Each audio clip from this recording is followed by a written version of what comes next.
Right now, in the last quarter of 2023, the average car payment is $729, and the average car payment for a used car is $528, according to bankrate.com.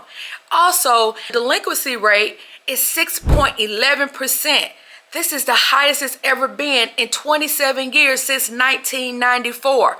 So people are falling behind in their car payments. So are we car broke, guys, going into 2024? Let's talk about it in today's video. Hi, my name is Starr Carter, and welcome to Starr Knows Credit. On this channel, I talk personal and business credit and everything else that's going to help us level up and get the bag. So thank you so much for tuning in. If this is your first time joining me, I hope you consider being a subscriber. Y'all make sure y'all hit that like button, and that way this video get pushed out to more people that want to see this kind of content. Well, I'm not going to waste your time today, guys. Let's go ahead and get into this video. As I was saying in the intro, guys, are we car broke going into 2024?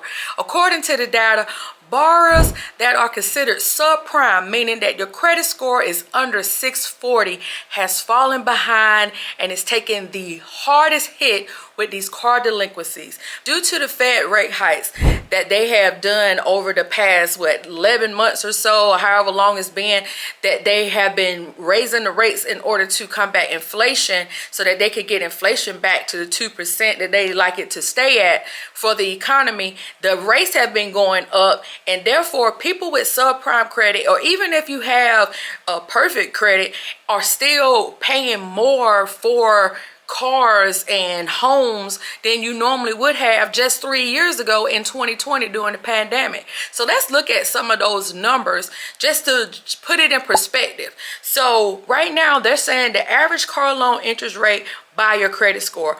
So if you have a credit score between 781 and 850, the average APR on a new car is 5.61. A used one is 7.43. Prime is 661 to 780. You're looking at 6.88% to 9.33%. If you're non-prime, meaning you're in the middle, you're not quite bad, but you're not quite good, you're looking at 9.29% and 13.53%. Now, subprime lenders, 501 to 600, you're looking at 11.86 for a new car and 18.39% for a used car. Deep subprime, anywhere between 300 and 500 credit score, we're looking at 14.17% on a new car and 21.18% on a used car. So if your credit score is between 601 all the way down to 300, you are paying way more for credit than somebody like myself who has what they consider super prime credit. So really and truly right now, if you're in the subprime category, it's not a wise decision to even think about buying a automobile or anything else right now, because you're going to get the worst rate. You're going to pay way more money than you should have, and this is just going to make you just throw money away in the long run in the amount of interest that you're going to pay. And this is not going to help you, get the bag and get better with your finances when you're having to just shove out so much money in interest rates and fees and all those type of things. So let's talk about what are some things that you can do if you are struggling right now to make your car payment. So I have 6 things that I'm gonna pull up that you can do if you're struggling right now to pay your car payment. Number 1 is review your finances and your budget to see if you have any wiggle room where you can come up with the money. A lot of times that we're not actually, being conscious of our spending, there may be some holes in there that you can plug up, that you can actually maneuver some money from here over to here. But not knowing where your money is the surefire way to destruction. So you got to make sure that your money have a destination, making sure that you are writing down what you're spending, what you know your bills to be, and whatever variables that may come up. We want to make sure that we are keeping track of our finance and our budget, and that way we will know where our money is going. Number 2 is using skills that you already have to try to increase your income, so that way you'll have a better footing in starting this thing immediately, because you already possess the skills to do that thing. So you know what it is that people may ask you advice for or help with. That might be something that you can turn into a side hustle or even a business that you can create some income around. So look into something that you're already good at. You might even turn your regular 9 to 5 into something that you can do as a freelancer on the side, especially if you're good with writing and whatever. Just whatever you already possess, skills that you already possess, that you can make an extra income outside of your regular 9 to 5 or whatever your regular income is, just so that you can tackle your car payment debt quicker. Now, if you're not able to do number 1 and number 2, if you look at your finances and your budget and you see that there is no wiggle room for you to get any more money out of that, and you're not able to get you any kind of side income going on, so number 3 is most important. Contact your lender. You need to be contacting your lender way before you're going to be late with your payment, okay? Because right now we're trying to save your credit score. We're trying to save your credit profile from getting a late payment, okay? So it's much easier to prevent it than to fix it, okay? So what we want to do is we want to contact the lender, let the lender know what's going on. Lenders are so much more willing to work with you when they know what's going on. If they don't know that you're having a hardship or know that you're having problems making your payment, then they can't be assistance to you. So make sure that you are contacting your lender immediately, as soon as you know you cannot make the car payment, and that way they can set up whatever arrangements that they may have for this type of situation. Number 4 is see if your lender have a skip a payment program.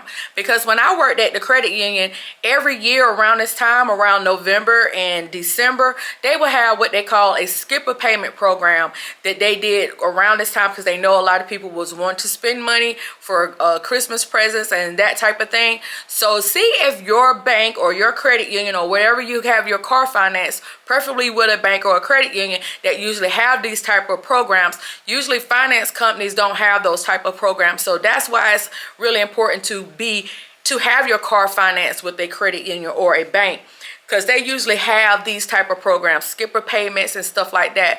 Now be mindful that usually whenever you do a skipper payment, you may still have to pay a fee, or they may make you pay the interest.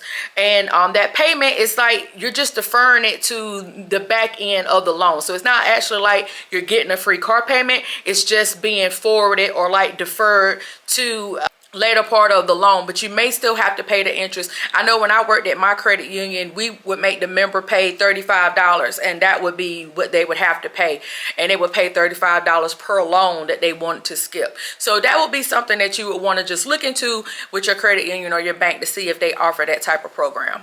Number 5 is see if your lender can offer a loan modification or possible refinance of your current loan. That way it could possibly lower your payments or even extend the term of your loan. That can actually help you save, on the car payment part of it, but it may not help you save on the interest, but it can lower the payment where it could be a lot more affordable. So see if that's something that your lender can do.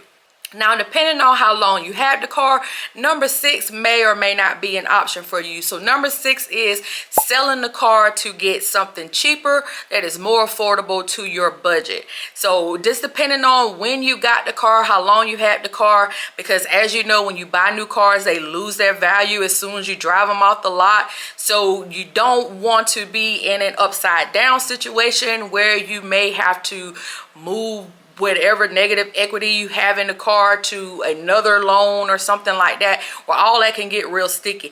But if you can just sell the car and it's none of that's going on, to get something cheaper that's more affordable, or if you're in an area where you can just not have a car right now at all and just do public transportation, that might be a more affordable option for you in the short term until your finances can get back on track.